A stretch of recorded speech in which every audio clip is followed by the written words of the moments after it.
Welcome. In this video, we're going to talk about the size styles. Now, this is basically when you add an element and you go to the size styles, and you can see all the styles over here: width, height, minimum height, maximum height, and aspect ratio. There are a few other ones, and we're going to talk about them in a different video. But these are the basics. So let's just start by setting some width and height, and you can see that it's working fine. By default, the blocks will cover 100% of the width. And as far as the height, normally the height default value, block height default value is 0. So the reason that it's getting shown like that is because we actually have an empty block styling, so that you can actually add something in this block. So it just shows it expanded like that. But if you remove that, you will see that it collapses down to 0 height. And in that case, you see that all the inherited styles go away, and we can actually set a particular height.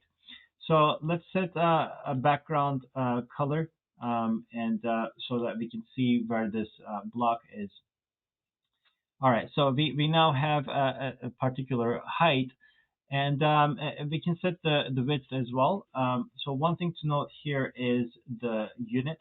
Normally, the system will use pixels by default, but if you need some responsive design, you may want to use other units, EM, REM. They all have their places. I would recommend checking out other CSS tutorials about it. But when you set a percentage, so let me just set it to 100% by default. And if we actually set a maximum, you can see the maximum value, that maximum width that we set, is smaller than the 100% width. So that's why it's taking effect and overriding the width. And vice versa. So if we set it to something like, I don't know, 10%, and then we set the minimum width to something higher, again, that overrides it. So these can be very powerful techniques for responsive design. And the height works in a similar way. We can set it to 100%. And if the maximum height is less than that, it's going to override it. And likewise, if we reduce the height to something like 40% and we set the minimum height to be more than that, it's going to be overriding it. So these are the basics of the width and height. One thing, the aspect ratio here is a feature that allows you to set the height or the width from one or the other. So if you set the width and set the aspect ratio, height will be automatically calculated. If you set the height and set the aspect ratio, width will be automatically calculated. And depending on your layout, that can be very valuable.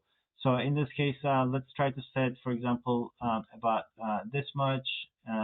And I'm not going to, let's set it to pixels. So we have about, you can see it comes up down to here.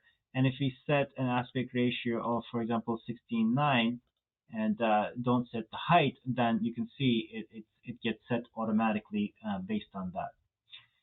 All right, so those are the basics, but as I mentioned before, there are some additional options here: box sizing. There's also the inline elements. So let me just put an image here to explain what that is. So normally images, whenever you put an image, the WebDigital will automatically set the display to block, so that you can set the width and height as you wish.